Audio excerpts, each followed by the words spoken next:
Bonjour à toutes et à tous, bienvenue dans ce webinaire du CIC Sud-Ouest dédié à la gestion de votre patrimoine. Nous sommes ravis de vous retrouver. Au programme de ce numéro, la SCPI, une opportunité pour investir dans l'immobilier. Alors durant ce webinaire, vous allez pouvoir poser des questions grâce à l'onglet questions-réponses en haut de votre écran. Nous prendrons le temps d'y répondre individuellement à la fin de cette présentation. Revenons donc à notre sujet. Donc vous n'êtes pas sans savoir qu'avec la baisse des taux opérée par les banques centrales depuis plusieurs années, il est difficile d'obtenir des placements rémunérateurs, à moins bien sûr de s'exposer au marché financier, chose que tous les épargnants aujourd'hui ne sont pas prêts à faire. Alors existe-t-il une autre forme de placement qui permettrait d'allier à la fois rentabilité et d'amoindrir sa prise de risque? C'est ce que nous allons tenter de découvrir en nous intéressant aujourd'hui plus particulièrement au SCPI. Pour cela, j'ai le plaisir d'accueillir aujourd'hui Marilyn Petitjean, responsable commerciale de La Française. La Française qui est l'un des principaux gestionnaires de SCPI de bureaux en France. Bonjour Marilyn. Bonjour Marlène. Alors nous allons tenter d'expliquer pourquoi la SCPI demeure l'un des produits les plus rentables et comment elle a réussi à traverser les fameuses crises que nous avons eu l'occasion de rencontrer. Mais toutefois, avant d'aller plus loin, Marilyn, avant de s'intéresser à votre offre, dites-nous qui est La Française précisément? Alors, La Française et le groupe CIC sommes cousins germains, puisque vous le voyez à l'écran, nous sommes filiales à 100% du Crédit Mutuel Nord-Europe. Et puis, concernant l'immobilier, puisque c'est la classe d'actifs qui nous réunit ce matin, La Française existe depuis plus de 40 ans et la gestion de fonds immobiliers non cotés, que ce soit sur l'immobilier résidentiel ou l'immobilier d'entreprise, c'est notre métier historique. Vous voyez qu'on gère plus de 26 milliards d'encours sur cette classe d'actifs et en SCPI, puisque c'est bien le sujet qui nous réunit ce matin, on gère plus de 11 milliards, ce qui nous positionne comme un acteur majeur en France. Alors, dans l'absolu, vous donnez ces chiffres, pour vous donner ces chiffres, ça n'a juste aucun intérêt. Toutefois, si je suis client, pour moi, c'est extrêmement intéressant parce que si vous décidez d'investir dans un de nos fonds, nous allons entamer une relation long terme, puisque nous allons vivre ensemble pendant à minima 10 ans. Donc c'est, je trouve, extrêmement important que vous soyez rassurés sur le fait que La Française est un groupe solide. Demain, on ne va pas mettre la clé sous la porte et ça, c'est extrêmement important. Et puis surtout, d'avoir plus de 40 ans d'existence, ça signifie qu'on a une vraie expertise, expérience sur la gestion de fonds immobiliers. Et c'est un élément qui est absolument fondamental parce que quand tous les feux sont au vert, quand tous les vents sont bien orientés, n'importe quel gérant est capable de tenir la tête haute. Par contre, quand on connaît des périodes extraordinaires, comme on a pu le connaître en 2008 ou comme on peut le connaître depuis 1 an et demi, c'est vraiment l'expérience, l'expertise de la société de gestion qui fait la différence. Et donc, quand on va sur ce type de placement immobilier, on est sur du long terme. Donc, le choix de la société de gestion, c'est à mon sens le critère numéro 1. Très bien, merci Marilyn pour cet état des lieux. Donc vous représentez une société vraiment solide et c'est important de savoir à qui on a affaire avant de partir sur des investissements de ce type-là. Maintenant qu'on vous connaît un peu plus, pouvez-vous nous parler des SCPI? Est-ce que vous pouvez nous dire de quoi on parle en fait quand on parle de SCPI justement? Bien sûr. Alors, une SCPI, c'est une société civile de placement immobilier qu'on a coutume d'appeler dans le langage courant de la pierre papier. Alors, on parle ce matin uniquement d'immobilier d'entreprise ou d'immobilier professionnel. Donc, on est concentré sur les bureaux qui représentent l'essentiel du marché de l'immobilier d'entreprise et en diversification sur ce marché, on peut être investi sur, vous le voyez, des commerces, de la logistique, des structures de santé, des résidences de services, mais avant tout, le bureau reste le sous-jacent principal de ce marché de l'immobilier d'entreprise. Sachant que la SCPI, c'est véritablement une alternative de placement ou un complément de placement par par rapport à l'immobilier direct, hein. Ce sont vraiment deux sous-jacents qui ne s'opposent pas, tout simplement parce qu'on n'est pas du tout sur les mêmes tickets d'entrée. Si je prends les SCPI de la Française, on est sur une part qui varie entre 310 et 1045 euros. Donc il est évident que pour 310 euros, il est juste impossible d'investir dans l'immobilier direct. Donc on est vraiment sur deux sous-jacents de l'immobilier qui sont parfaitement complémentaires. Et donc la SCPI va collecter des capitaux auprès d'épargnants, auprès de clients, donc auprès de vous, auprès de Marlène, auprès de moi, parce qu'on a un souhait de rémunérer une épargne, de percevoir des revenus complémentaires. Donc vous allez confier des capitaux à une SCPI, donc qui est gérée par une société de gestion. Et avec les capitaux que vous allez nous apporter, nous allons acheter un patrimoine immobilier que nous allons complètement gérer. Et vous, Marlène, moi, puisqu'on aura investi dans une SCPI, nous allons devenir associés de la SCPI et à ce titre percevoir tous les trimestres des revenus qui sont des revenus fonciers et qui seront bien entendu versés au prorata du nombre de parts que vous détenez. Très bien, merci beaucoup. Donc, autrement dit, c'est comme un actionnaire en fait qui, dans une société qui lui-même a des actions et qui touche des dividendes, mais au lieu de percevoir des dividendes, on perçoit des loyers et c'est une société immobilière plutôt qu'une société. Voilà, c'est parfaitement ça.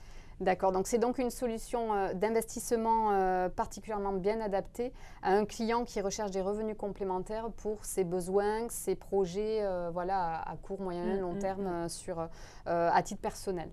Donc ça, on comprend ce que c'est. Mais globalement, si on s'y intéresse de plus près, une SCPI, qu'est-ce qui va faire que c'est intéressant? Comment ça fonctionne? Alors, deux atouts majeurs, hein, à mon sens, quand on investit en SCPI. La première, c'est qu'on est avec une gestion qui est entièrement déléguée. C'est-à-dire que le client va se rapprocher de son conseiller pour définir une allocation de SCPI, fonction d'un certain nombre de thématiques. Et à partir du moment où le client nous a confié ses capitaux, il ne fait plus rien, puisque c'est la société de gestion qui va investir les capitaux dans un patrimoine immobilier, qui va par exemple décider d'une politique de grands travaux, qui va gérer les locataires, c'est-à-dire signer des baux avec les locataires, renouveler les baux, encaisser les loyers et donc tous les trimestres reverser à l'associé un certain nombre de revenus, encore une fois, fonction du nombre de parts qu'il détient. Donc ça, c'est un atout, à mon sens, extrêmement important. Et le deuxième atout, vous voyez, on parle de risque immobilier mutualisé. C'est vraiment le principe avec la SCPI de ne pas mettre tous ses œufs dans le même panier, parce que vous vous doutez que quand on gère un patrimoine immobilier, on va gérer une multitude d'immeubles, une multitude de locataires. Ces locataires vont représenter autant que faire se peut, presque tous les secteurs de l'activité économique. Et donc, si on a à un moment donné des sujets locatifs avec des locataires, un locataire qui peut faire défaut, un locataire qui à un moment donné, fonction de son secteur d'activité, va rencontrer des difficultés de paiement, on va le gérer parce que c'est notre métier, mais pour autant, ça ne va pas remettre en péril la SCPI et le client qui a acquis des parts de SCPI pour rechercher des revenus complémentaires, continuera bien toujours à percevoir ces revenus complémentaires. Et quand on parle de risque immobilier mutualisé, c'est cette diversification importante qui fait qu'on diminue le risque naturellement. C'est un point très important et très rassurant pour les épargnants. Maintenant que nous avons bien compris qui vous étiez et en quoi consiste une SCPI, intéressons-nous de plus près aux SCPI de la Française. Sur quel type d'actifs investissez-vous principalement?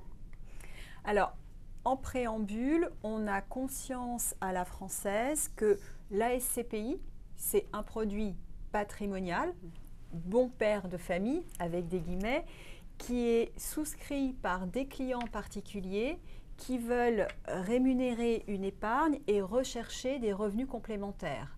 Et donc, on se doit, quand on investit les capitaux que les clients nous confient d'être cohérents avec cette philosophie de placement. Ce qui veut dire que dans notre stratégie de gestion, on ne fait aucun pari audacieux, on n'a aucune stratégie d'investissement qui soit exotique, on est vraiment sur de l'immobilier cœur et ça c'est extrêmement important parce que si les distributeurs apprécient nos SCPI et si vous, clients, appréciez nos SCPI, c'est parce que avant tout, on est régulier dans la performance que l'on vous offre année après année. Et encore une fois, ça c'est extrêmement important. Donc j'insiste sur ce point-là. Mais encore une fois, c'est un point fondamental de bien regarder la stratégie de gestion puisque de la stratégie de gestion va découler un certain nombre d'éléments à suivre au cours de vie à partir du moment où vous êtes investi dans nos SCPI. Donc on a une stratégie de gestion, une fois que je vous ai dit tout ça, que je vais qualifier de conservatrice et je revendique ce terme parce que ce terme de conservatrice, ce terme de conservateur, c'est ce qui nous a permis de très bien traverser les années post-2008 et c'est ce qui nous a permis de rentrer dans ce tourbillon du Covid avec des fonds extrêmement sains, extrêmement solides. On a très bien traversé l'année 2020, on va très bien traverser l'année 2021 et pourquoi? Eh bien, c'est complètement lié à notre stratégie de gestion. Donc, dans une stratégie de gestion, vous avez bien deux jambes. Vous avez la jambe qui concerne la politique d'investissement et une autre jambe qui concerne la politique d'arbitrage. La politique d'arbitrage, qu'est-ce que c'est? Bien, quand on gère un patrimoine immobilier, on investit, mais on ne garde pas ad vitam aeternam les mêmes biens dans le patrimoine. À un moment donné, on peut décider de céder un certain nombre d'actifs qui ne correspondent plus à notre cahier des charges en termes, par exemple, de localisation. Donc, si je vais un peu plus dans le détail, vous voyez que depuis 5 ans, on a fait le choix de recentrer notre politique d'investissement sur des bureaux neufs, quasi neufs, qui sont situés dans des grandes métropoles, en France, en Europe et au cœur des centres-villes. On gère, vous vous souvenez, plus de 11 milliards aujourd'hui en SCPI et les 2/3 de ces 11 milliards ont été investis ces 5 dernières années sur les critères que je viens d'évoquer, ce qui signifie qu'on a un patrimoine qui est tout sauf vieillissant. Et quand je combine cette stratégie d'investissement, cette politique d'investissement avec ma politique d'arbitrage, là encore, ces 5 dernières années, on a été plus que dynamique puisque on gère donc un peu plus de 1000 immeubles et 1/3 de ces 1000 immeubles ont été cédés ces 5 dernières années dans de très bonnes conditions financières pour les SCPI et pour les clients. Et le cash que l'on a récupéré de ces cessions nous a permis de réinvestir, encore une fois, dans des bureaux neufs, quasi neufs, grandes métropoles et centre-ville. Donc ces deux jambes sont extrêmement importantes pour la bonne tenue de nos SCPI. Tout à fait. Et un patrimoine qui tourne régulièrement vous permet d'être régulièrement sur les meilleurs emplacements. C'est une stratégie payante. On a bien compris donc qui vous étiez. Une société vraiment solide avec une expérience de plus de 40 ans. Un recentrage de vos investissements donc depuis 5 ans, vous l'avez dit, qui fait que la qualité en fait de l'emplacement de vos produits est important. Mais j'ai une petite question en fait sur la qualité des SCPI. Ce que je comprends, c'est que la qualité d'une SCPI dépend vraiment de la qualité de vos locataires. Donc, ce qui est intéressant aussi de savoir, c'est qu'est-ce qu'il en est justement de ces fameux locataires et la sélection que vous en faites voilà, pour avoir des offres vraiment compétitives et performantes. Bien sûr, alors le locataire, c'est vraiment le nerf de la guerre, puisque le locataire, c'est lui qui va payer ses loyers et grâce aux loyers que l'on va encaisser, ça va nous permettre de vous assurer tous les ans, tous les trimestres, un certain niveau de revenu. Alors à la française, on est sur des SCPI de grande taille et on a des locataires qui sont à 90%, soit des grandes entreprises ou des entreprises de taille intermédiaire. On est très peu exposé aux TPE, aux PME, et puis surtout, les locataires représentent globalement tous les secteurs de l'activité économique, fonction bien entendu de nos convictions, et on essaye dans nos patrimoines d'avoir un relatif équilibre entre les locataires du secteur privé et les locataires du secteur public. C'est très rassurant quand vous gérez beaucoup de mètres carrés d'avoir des administrations comme locataires parce que les administrations payent toujours leur loyer rubis sur l'ongle. Tout à fait. Donc, ceci est en effet extrêmement rassurant pour nos fait. épargnants. Avant d'en venir plus précisément à votre offre, moi, j'aimerais vous poser une question qui, à mon avis, taraude un bon nombre de personnes présentes aujourd'hui. C'est ce fameux télétravail.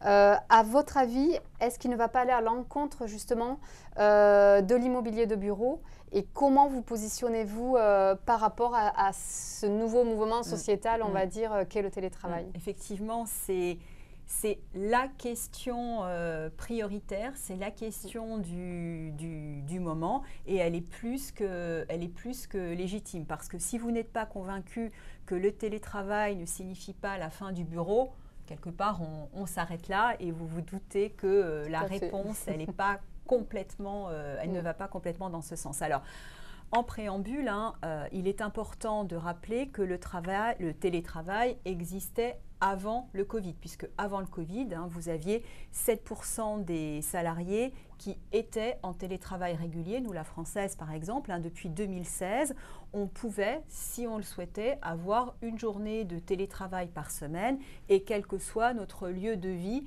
par rapport à nos bureaux. Et le Covid a été simplement un formidable accélérateur d'une tendance qui commençait à poindre, sauf que cette tendance, aujourd'hui, s'impose de manière extrêmement forte. Sachant ça c'est un point aussi très important, le bureau, depuis le début des années 2000, n'a de cesse de s'adapter. Les nouveaux usages des bureaux, ce n'est pas quelque chose de nouveau. On a connu depuis le début des années 2000 le bureau fermé, l'open space, le développement du coworking, du co-living, et les bailleurs comme la Française n'ont eu de cesse de s'adapter et d'être innovants. Ça, c'est un point qui est extrêmement important. Le deuxième point à avoir en tête, c'est que le télétravail, pendant le premier confinement notamment, a montré que c'était un mode de travail qui permettait à l'entreprise de continuer à générer du chiffre d'affaires, de continuer son activité. Mais on s'est rendu compte aussi que le télétravail fonctionnait très bien d'un point de vue technique pour toutes les tâches formelles, mais aujourd'hui, il n'y a pas une personne, quelle que soit cette personne, qui croit au 100% télétravail parce que le télétravail, c'est un vrai destructeur de liens sociaux. Aujourd'hui, les salariés ont besoin de se retrouver dans un lieu commun qui est le bureau, sauf qu'aujourd'hui, on a besoin de se retrouver au bureau. On va au bureau pour travailler, mais pas que. On va aussi au bureau pour faire autre chose. Et c'est là où le bureau va devoir s'adapter à cette autre chose. Et donc, ce qui est en train de se mettre en place, ce sont des modes de travail hybrides avec un mix de travail en présentiel, un mix de travail à distance et globalement, on est sur un rythme 2 jours de télétravail et 3 jours de présentiel. D'accord. Et donc, ça veut dire qu'il y a un véritable challenge par rapport à cette situation dont le travail, le bureau va devoir s'adapter à ce mixte bureau, travail, maison. On est bien sur cette problématique-là. C'est tout à fait ça. C'est que le bureau, pour répondre aux nouveaux usages qui en est attendu par les locataires, va devoir s'adapter et cocher un certain nombre de nouvelles caractéristiques. Et seuls les bureaux qui vont être capables de cocher ces nouvelles caractéristiques vont continuer à générer de l'engouement de la part des locataires et vont continuer à être loués. Et le premier critère d'adaptabilité, c'est la centralité. Le bureau doit être central parce que l'entreprise, Covid ou pas Covid, a besoin d'être proche des lieux de pouvoir, des lieux de décision. Ça n'a jamais changé et ça ne changera pas. Et la centralité, c'est aussi extrêmement important pour permettre à des salariés qui auront fait le choix, par exemple, de s'éloigner des centres-villes pour gagner plus d'espace de vie, eh bien, ces salariés-là devront rejoindre facilement et rapidement leur bureau. Donc, la localisation, elle reste centrale, mais elle ne fait pas tout. Si on a un bureau qui est extrêmement central, mais que le bailleur n'offre que des murs, vous ne trouverez jamais de locataires. Parce que justement, avec ce développement d'une organisation mixte de travail, la connectivité des bureaux, c'est un élément essentiel. C'est un élément essentiel parce que vous soyez à la maison ou au bureau, vous avez un besoin impératif d'accéder à l'information avec la même rapidité et d'accéder facilement aux informations de l'entreprise. Donc la connectivité, c'est quelque chose qui est extrêmement important. Et puis je vous disais aussi qu'on vient au bureau pour travailler, mais aussi pour autre chose. On vient aujourd'hui au bureau pour collaborer, pour travailler ensemble sur des projets communs. Donc le bureau va devoir faire preuve de grande flexibilité dans l'aménagement de ces espaces et de grande modularité. Aujourd'hui, le bureau, c'est à peu près 70% d'espace individuel, 30% d'espace collaboratif. Demain, le bureau, c'est 70% d'espace collaboratif et 30% d'espace individuel. Donc cette notion de flexibilité, de modularité des mètres carrés, c'est absolument fondamental.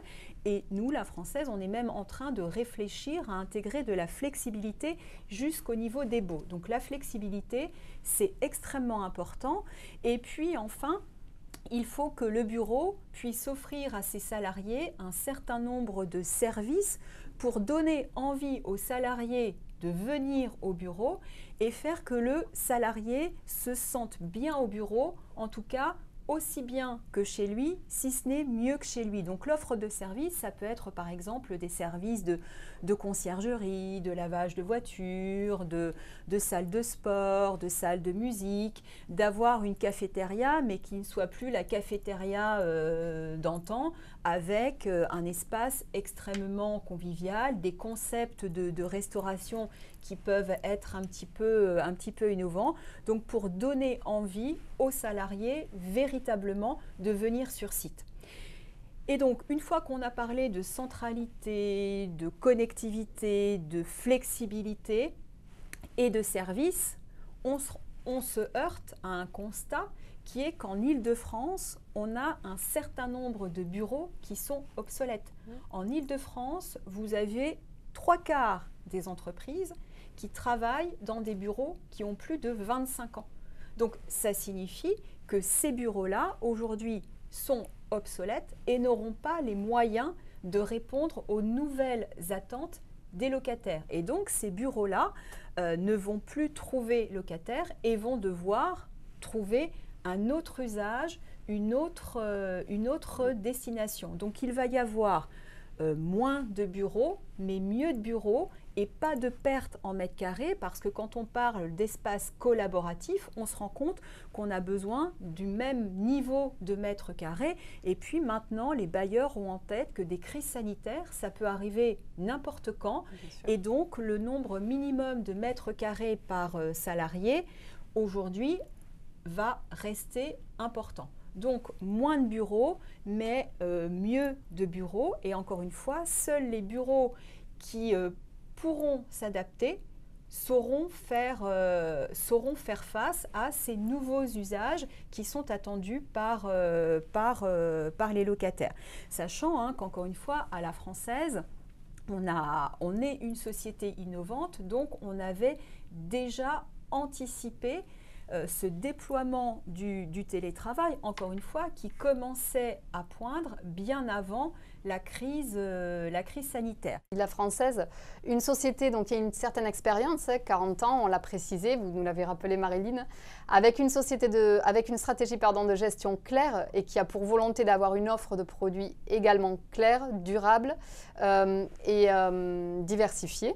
Ce sont des points sur lesquels vous avez insisté. Je pense que c'est important pour nos épargnants de pouvoir se baser là-dessus. avec des emplacements de premier choix. Vous nous avez parlé également de la qualité des locataires. On a vu que l'année 2020 est bien la preuve justement de cette gestion efficace et de la solidité de vos locataires que vous avez su sélectionner.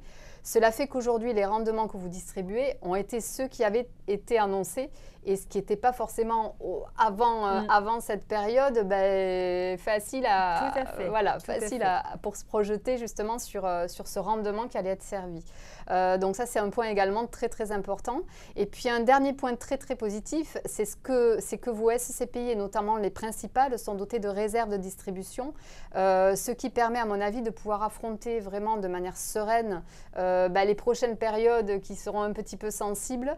Voilà, c'est un gage vraiment rassurant. J'insiste vraiment beaucoup, j'ai employé souvent le mot rassurant dans mes interventions parce que je trouve que les informations communiquées sont justement très très rassurantes, tant sur la solidité, sur le mode de gestion, sur les choix d'emplacement que vous faites.